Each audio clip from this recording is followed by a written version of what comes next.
Jelaskan 7 alasan rasional tentang pentingnya pelayanan prima. Yang pertama adalah layanan pelanggan yang baik meningkatkan kepercayaan masyarakat. Yang kedua, layanan pelanggan yang hebat mengurangi berbagai masalah. Yang ketiga, perhatian yang optimal memberikan kepuasan masyarakat. Yang keempat, mendorong kolaborasi antar unit pemerintah. Yang kelima, mengedepankan pelayanan yang cepat, tepat, dan berkualitas. Yang keenam, konsisten memberikan pelayanan yang berkualitas. Yang ketujuh, word of mouth adalah iklan terbaik sebagai promosi.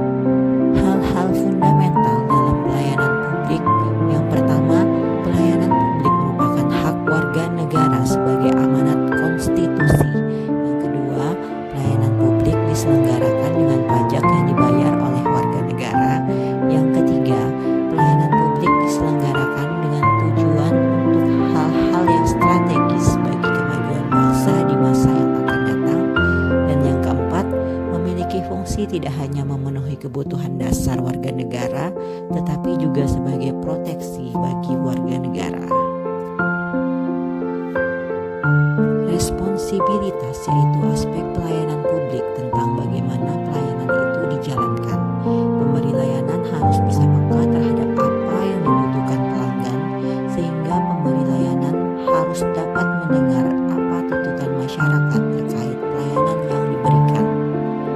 Akuntabilitas merupakan aspek penting dalam pelayanan publik, mengingat penyelenggaraan pelayanan publik dilakukan dengan menggunakan fasilitas dan sumber daya manusia yang dibiayai oleh warga negara melalui pajak yang mereka bayar, sehingga penting sekali untuk melakukan pertanggungjawaban kepada masyarakat secara terbuka dan kepada pimpinan guna meningkatkan trust kepada pelayanan yang diberikan.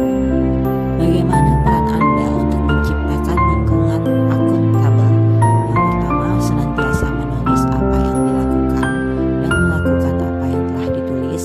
Yang kedua, menggunakan barang milik negara secara bertanggung jawab, efektif, dan efisien. Yang ketiga, tidak melakukan penyalahgunaan kewenangan jabatan. Dan yang keempat adalah mematuhi semua peraturan atau hukum yang berlaku. Sinergi perilaku kompeten. Dalam Undang-Undang Nomor 5 Tahun 2014 tentang Aparatur Sipil Negara, yaitu salah satu prinsip ASN sebagai profesi adalah berlandaskan pada kompetensi yang diperlukan sesuai bidang tugas. Ada 3 hal penting bersinergi. Yang pertama, bersinergi dengan para praktisi di kantor dan fasilitator terlibat secara intensif dalam proses belajar dan uji coba. Yang kedua, belajar dari penelaahan. Dan yang ketiga adalah belajar dari praktek. Ada beberapa potensi keanekaragaman di lingkungan saya bekerja.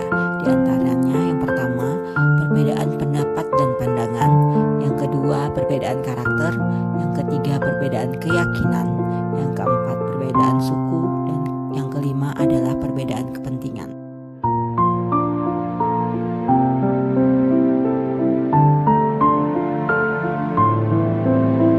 Berpikir kritis adalah kemampuan berpikir dengan rasional dan melihat permasalahan secara objektif, sehingga hasil yang akan diperoleh tidak bias dan sesuai dengan kenyataan yang ada. Sedangkan berpikir kreatif adalah sebuah proses yang mengembangkan ide-ide yang tidak biasa dan menghasilkan pemikiran yang baru yang memiliki ruang lingkup yang luas. Organisasi adaptif esensinya adalah organisasi yang terus melakukan perubahan, mengikuti perubahan lingkungan strategisnya, sehingga organisasi adaptif akan dengan cepat merespon setiap perubahan yang terjadi di lingkungan yang dapat mempengaruhi kinerja dan pencapaian organisasinya. Tantangan dalam praktek Whole of Government: yang pertama, kapasitas SDM dan institusi. Yang kedua, nilai dan budaya organisasi. Dan yang ketiga,